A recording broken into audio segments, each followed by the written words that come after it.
আসসালামু আলাইকুম রহমতুল্লাহি ওবরকাতুহু। সম্মানিত দর্শক, পাকিস্তান আন্দোলন এবং পাকিস্তান রাষ্ট্রের সৃষ্টির সঙ্গে যে সকল মুসলমান নেতৃবৃন্দ একেবারে শীর্ষ পর্যায়ে কাজ করেছিলেন, তাদের মধ্যে মাওলানা আব্দুল হামিদ খান ভাসানী থেকে শুরু করে আবুল হাশিম, আতাউর রহমান খান এবং মাওলানা আকরাম খান আজাদের, দৈনিক আজাদের যে সম্পাদক ছিলেন তিনি সহ ওই জমানার যত জ্ঞানী গুণী বুদ্ধিজীবী ছিলেন ব্রিটিশ ভারতে, সবাই পাকিস্তান নামক যে রাষ্ট্রটি সেটি সৃষ্টি করার জন্য প্রাণান্তর চেষ্টা করেছিলেন। কিন্তু যেভাবে তারা আসলে আশা করেছিলেন, শেষ মুহূর্তে ইংরেজদের যে কূটকৌশল, সেই কূটকৌশলের কাছে মুসলমানরা পরাজিত হয় এবং যেভাবে বাংলাকে ভাগ করে এই অঞ্চলে লাহোর প্রস্তাবের মানে আদলে একটি এলাকা গঠনের যে প্রস্তাব ছিল সেটাকে পাশ কাটিয়ে র্যাডক্লিফ যে মানচিত্র তৈরি করে দেয় এবং সেই মানচিত্রের প্রেক্ষিতে পশ্চিম পাকিস্তান এবং পূর্ব পাকিস্তান যেভাবে ঐক্যবদ্ধ হয়, তার ফলে পাকিস্তানিদের মধ্যে একটা ফিউডাল মনোভাব চলে আসে এবং পূর্ব বাংলা বা পূর্ব পাকিস্তান সেই প্রথম দিন থেকেই শোষণ, বঞ্চনা এবং গঞ্জনার শিকার হতে থাকে। এর ফলে কি হলো, ঠিক সেই 47-এর দেশ বিভাগের পরপরই কিন্তু প্রথম এই আমাদের এই দেশ তারা বৈষম্যের শিকার হলো এবং সেটা শুরু হলো ভাষা নিয়ে। আমরা 1952 সনের ভাষা আন্দোলনের কথা জানি, কিন্তু এটা কিন্তু শুরু হয়েছিল একেবারে প্রথম যে সিএসপি পরীক্ষা 1948 সালে পাকিস্তান সিভিল সার্ভিসের যে পরীক্ষা, সেই পরীক্ষা থেকে শুরু হয়েছিল। এর কারণ হলো সেই পরীক্ষায় অনেকগুলো প্রায় 10 থেকে 12টি ভাষায় প্রশ্নপত্র তারা ছাপিয়েছিল। হিন্দি কিন্তু পাকিস্তানের ভাষা নয়, উর্দুর পরিবর্তে হিন্দিতেও কিন্তু তারা প্রশ্নপত্র ছাপিয়েছিল। পাখতুন আরও অনেক নৃগোষ্ঠীর ছোট ছোট ভাষাতেও তারা সেই সিএসপির প্রশ্নপত্র ছাপিয়েছিল, কিন্তু বাংলার জন্য বাংলা ভাষায় কোনো প্রশ্নপত্র ছাপানো হয়নি। এবং এটি নিয়ে বাংলার যারা সাহিত্য এবং সংস্কৃত অঙ্গনের অগ্রগণ্য পুরুষ ছিলেন, তারা এই প্রথম পাকিস্তানি বঞ্চনার বিরুদ্ধে, নিগ্রহের বিরুদ্ধে প্রতিবাদ করেছিলেন 1948, যেটা ধীরে ধীরে সেই তমুদ্দিন মজলিসের মাধ্যমে সেটা ধূমায়িত হয় এবং বাষ্পায়িত হয় এবং সেটা 52 থেকে ভাষা আন্দোলনের চূড়ান্ত রূপ নেয়। আর রাজনৈতিক যে বিভক্তি, সেই বিভক্তিটা আসলে এই বঙ্গের জন্য প্রথম শুরু করেছিলেন মাওলানা আব্দুল হামিদ খান ভাসানী। তিনি মুসলিম লীগ থেকে পদত্যাগ করে যে নতুন আওয়ামী মুসলিম লীগ করেছিলেন, সেই আওয়ামী মুসলিম লীগে তিনি যাদেরকে নিয়েছিলেন তার মধ্যে অন্যতম ছিলেন শেখ মুজিবুর রহমান।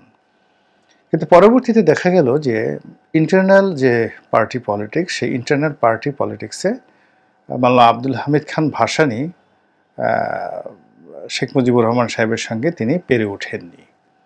এর কারণ হলো মাওলানা আব্দুল হামিদ খান ভাসানীর চাইতেও উনি মধ্যবিত্ত পরিবারের রিপ্রেজেন্টেশন ছিল, তার লেখাপড়া মাদ্রাসা লাইনে ছিল, কিন্তু যখন হোসেন শহীদ সরওয়ার্দির মতো মানুষ এই পূর্ব পাকিস্তানের, তৎকালীন পূর্ব পাকিস্তানের রাজনীতিতে চলে এলেন এবং আওয়ামী লীগের রাজনীতির সঙ্গে একীভূত হলেন, তখন সঙ্গত কারণে বঙ্গবন্ধু শেখ মুজিবুর রহমানের নেতৃত্বে তরুণরা সেই হোসেন শহীদ সরওয়ার্দিকে কাছে ডেকে নিল এবং সেই তারুণ্যের সেই জোয়ারের কাছে মাওলানা আব্দুল হামিদ খান ভাসানী বলতে গেলে পরাজিত হলেন। এবং সেই যে তাদের যে দ্বন্দ্ব এবং সংঘাত, এর ফলে 1954 সনে বিশাল বিজয়ের পরেও ঠিক আওয়ামী লীগ ক্ষমতা লাভ করতে পারেনি, এবং তখন সেটাকে কৃষক প্রজা পার্টির সরকার বলা হতো, বা সেই শেরে বাংলাকে ফজলুল হকের সরকার বলা হতো। তখন ওই সরকার, যেটা হক ভাসানী সরওয়ার্দির সরকার বলা হতো, কিন্তু মূলত ওখানে শেরে বাংলার যে ভূমিকা সবচেয়ে বেশি ছিল। আওয়ামী লীগ ব্রুট মেজরিটি ছিল জনপ্রিয়তার দিক থেকে, কিন্তু নেতৃত্বের জায়গাতে আওয়ামী লীগ ছিল না। হোসেন শহীদ সরওয়ার্দিও সেখানে ঢুকেননি। ফলে কি হলো, আওয়ামী লীগের নেতাকর্মীদের চাপ এবং তরুণ তুর্কিদের যে এখানে বাড়াবাড়ি, তো সব মিলিয়ে বয়োবৃদ্ধ শেরে বাংলাকে ফজলুল হক সেই চাপ সামলাতে না পারার কারণে যুক্তফ্রন্টের সরকার কিন্তু বেশি দিন টিকেনি। সেই সরকার ফেল করে। ফেল করার পরে আবার বিভিন্ন টানাপোড়েনের মাধ্যমে অনেকগুলো সরকার আসে, এবং সর্বশেষ ইন 1958 58 সনে আতাউর রহমান খান সাহেবের নেতৃত্বে আওয়ামী লীগ এই পূর্ববঙ্গে বা পূর্ব পাকিস্তানে সরকার গঠন করে, প্রাদেশিক সরকার গঠন করে আওয়ামী লীগের সরকার। এবং এখানে যখন আওয়ামী লীগ সরকার এখানে গঠন করে, ঠিক সেই সময়টিতে পশ্চিম পাকিস্তানে কেন্দ্রীয় হোসেন শহীদ সরওয়ার্দির নেতৃত্বে, অর্থাৎ তিনি সেখানে প্রধানমন্ত্রী হয়ে যান, এবং সেখানেও কার্যত আওয়ামী লীগের সরকার। তো প্রকৃতি এত সুযোগ আওয়ামী লীগকে কখনো দেয়নি, যেটি 54-তে দিয়েছে, 58-তে দিয়েছে। এবং সেই সুযোগ পাওয়ার পর পশ্চিম পাকিস্তানে অনেকগুলো দুর্ঘটনা সেখানে ঘটানো হয়েছে।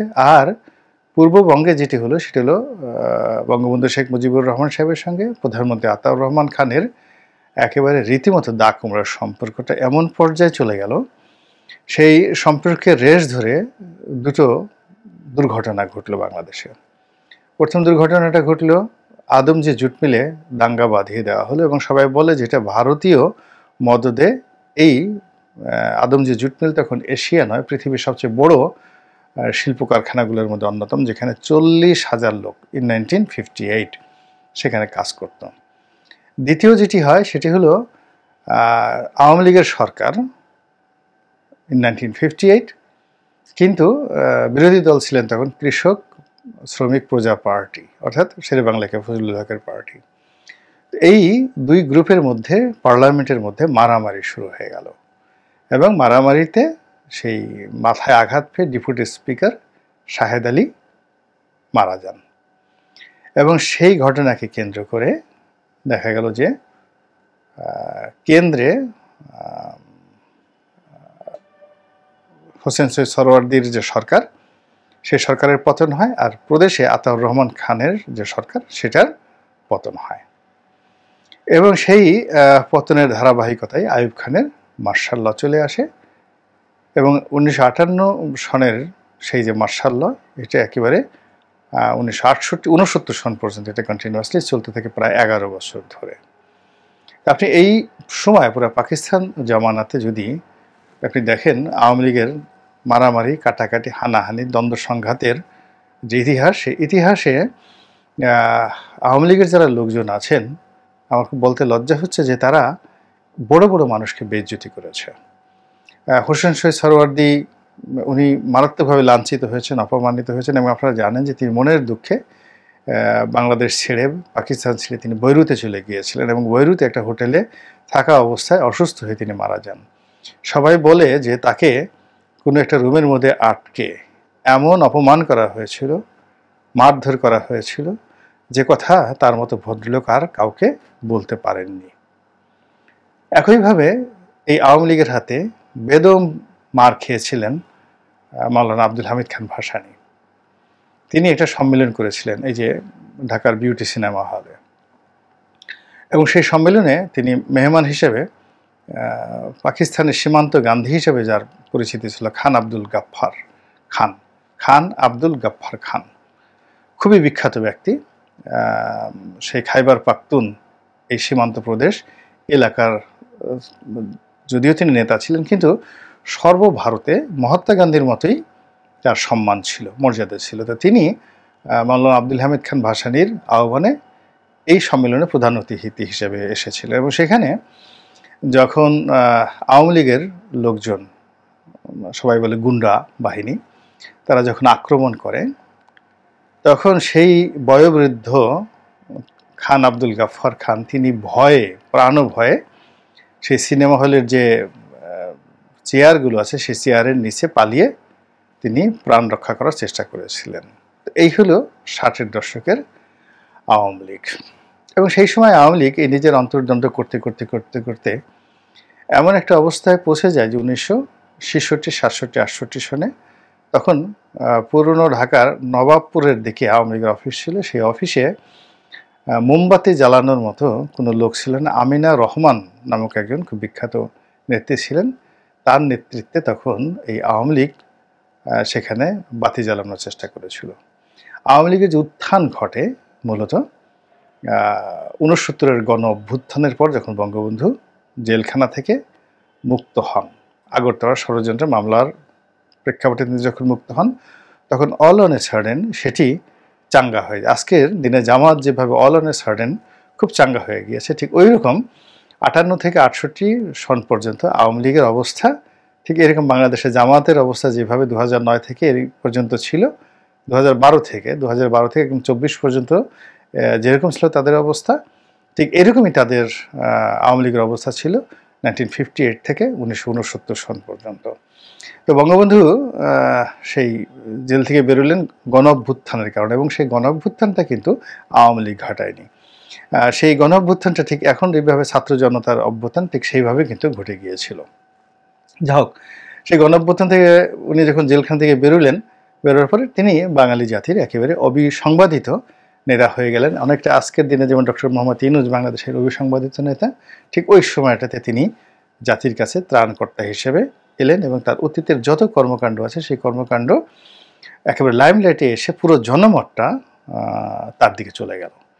এবং তার সেই জনমতটা এমন পর্যায়ে পৌঁছে গেল, তার কাছে বড় বড় কমরেড মনির সিংয়ের মতো মানুষ, আতাউর রহমান খান সাহেবের মতো মানুষ, মাওলানা আব্দুল হামিদ খান ভাসানী সাহেবের মতো মানুষ, এরকম বড় বড় জায়ান্ট, শাহ আজিজুর রহমান সাহেব মতো মানুষ যারা ছিলেন, তারা কেউ, এবং ওই সময়টাতে কিন্তু মাওলানা আবুল আল্লাহ মওদুদী সাহেবও ছিলেন, জামাত ইসলামের যিনি প্রতিষ্ঠাতা, তিনিও ছিলেন।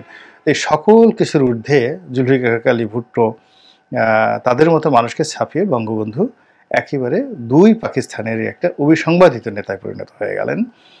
তারপরে 70 সনের নির্বাচন হলো।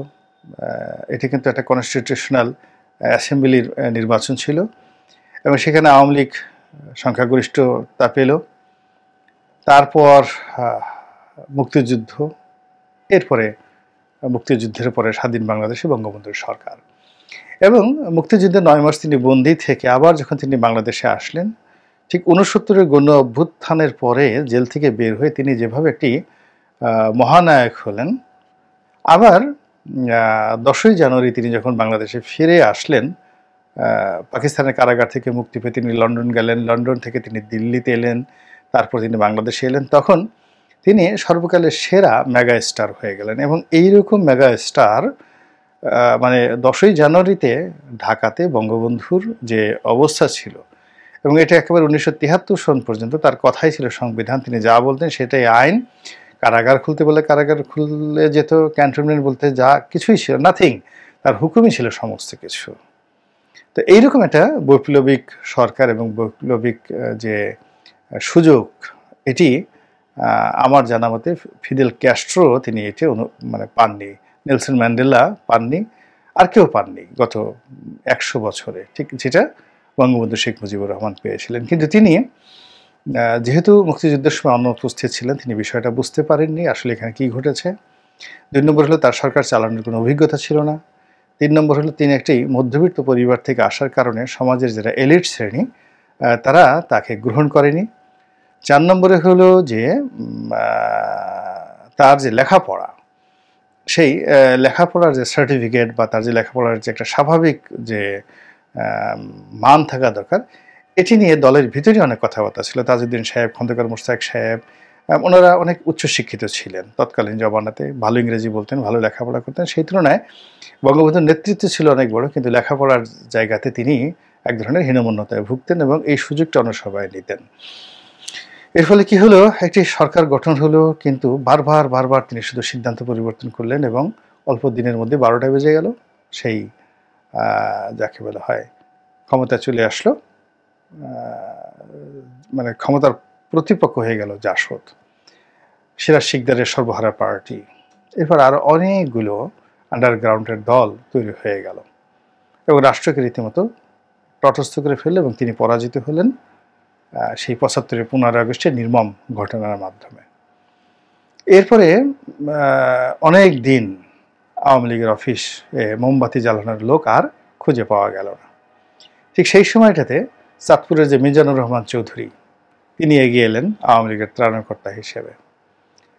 আর সেই মিজান চৌধুরী সাহেব যখন একটু যাকে বলা হয় আওয়ামী লীগকে দাঁড়া করানোর চেষ্টা করলেন, তখন দেখা গেল যে আরেকটি গ্রুপ, আব্দুল মালিক উকিল সাহেবের নেতৃত্বে আরেকটি গ্রুপ সেখানে এসে গেল। তো মিজান এবং মালিক এই গ্রুপের যে দ্বন্দ্ব এবং সংঘাত, সেই সংঘাতে আওয়ামী লীগ তছনছ হয়ে গেল সেই 1976 সাল থেকে একবার 81 সন পর্যন্ত। এরপরে এই দলের এই দুরবস্থা থেকে দূর করার জন্য আব্দুর রাজ্জাক সাহেব, তারপর প্রয়াত আব্দুর রাজ্জাক সাহেব, ডক্টর কামাল হোসেন সাহেব, তারা বলতে গেলে শেখ হাসিনাকে নিয়ে আসলেন। এই যে শেখ হাসিনাকে নিয়ে আসার মাধ্যমে যে একটা পারিবারিক রেজিম তৈরি হলো 1981 সনের মে মাসে, তো সেই যে পারিবারিক রেজিম, সেটা একেবারে শেখ হাসিনার পতনের সেই 2024 সালের 5 মে তারিখ পর্যন্ত সেটি ক্রমবর্ধমান হারে বেড়েছে। এখন আপনি যদি সেই 1947 সন থেকে 2024 সন পর্যন্ত আওয়ামী লীগের ইতিহাস পর্যালোচনা করেন, তাহলে দেখবেন যে আওয়ামী লীগ যখনই ক্ষমতায় এসেছে, এটা কেন জানি একটা পরিবারতন্ত্রের মধ্যে তারা ঢুকে গিয়েছে। 2 নম্বর হলো, এই ক্ষমতার সময় তারা রাষ্ট্রের সমস্ত যন্ত্রকে নিষ্ক্রিয় করে নিজেদের যে মাসেল পাওয়ার, সেই শারীরিক শক্তিটাকে তারা প্রাধান্য দিয়েছে মেধাভিত্তিক কোনো শক্তির চাইতে। 3 নম্বর হলো যে তাদের মধ্যে অহমিকা বোধ যেভাবে কাজ করত, দ্বন্দ্ব সংঘাত কাজ করত, এবং এই আগুন দেওয়ার অভ্যাস, আগুন লাগানোর অভ্যাস, মারামারি করার অভ্যাস, কাটাকাটি করার অভ্যাস, সেই 1947 সন থেকেই বলতে গেলে তার উত্তরাধিকার সূত্রেই এটাকে তারা অর্জন করেছিল। কলকাতাতেও এই যে মানে ছাত্রলীগ, তখন তো মুসলিম ছাত্রলীগ যেটা ছিল, সেটা ছাত্রলীগের যারা পান্ডা ছিল, তারা কিন্তু কলকাতাতে গিয়ে এমন মারামারি করতো, কংগ্রেসের লোক তাদের সাথে মারামারি করতে পারতো না। ঢাকাইয়া ছেলেদের, আপনি যে ভানু আছে বিখ্যাত যে কৌতুক অভিনেতা, সেখানে দেখবেন ঢাকার ভানু, তো ঢাকার ছেলেদের গুন্ডামি করার একটা ভীষণ রকম দুর্নাম ছিল কলকাতাতে, এবং কলকাতার গুন্ডারা ঢাকার গুন্ডাদেরকে ভীষণ রকম ভয় পেত, এবং সেই গুন্ডাদের সর্দার কারা কারা ছিলেন আপনারা কম বেশি সবাই জানেন। তো সেই গুন্ডামিটা যখন দেশ ভাগের পর বাংলাদেশে এলো এবং ঢাকার ভাগে পড়লো, তখন পুরো ঢাকার শহর তারা নিয়ন্ত্রণ করতে কেবলমাত্র এই গুন্ডামি দ্বারা। তো যাই হোক, এখন সেই যে গুন্ডামি, সেই গুন্ডামি দমন করার জন্য আবার আইয়ুব খানের যে যারা পান্ডা ছিল, তারাও এনএসএফ তৈরি করেছিল। তো এরকম সবসময় গুন্ডামি ছিল, এবং সেই গুন্ডামির সাথে পাল্লা দিয়ে আওয়ামী লীগের গুন্ডারা সবসময়ই একটা ভালো অবস্থানে ছিল, ঐতিহাসিকভাবে তারা ভালো অবস্থানে ছিল। আওয়ামী লীগ প্রথম থেকেই সে 1954 সরকার থেকে একেবারে 2024 সনের সরকার যতবারই তারা ক্ষমতায় গিয়েছে, তাদের বিরুদ্ধে মারাত্মক দুর্নীতির অভিযোগ ছিল, ব্যর্থতার অভিযোগ ছিল, এবং আরও অনেক অভিযোগ ছিল। এবং যেটি হয়েছে সেটি হলো, আওয়ামী লীগের যারা সুদিনের মধু এবং মেওয়া ভোগকারী, তারা সবসময় পালিয়েছে, এবং বলতে গেলে সবাই রাজনীতি থেকে নির্বংশ হয়ে গিয়েছে, তাদের আর অস্তিত্ব খুঁজে পাওয়া যায়নি।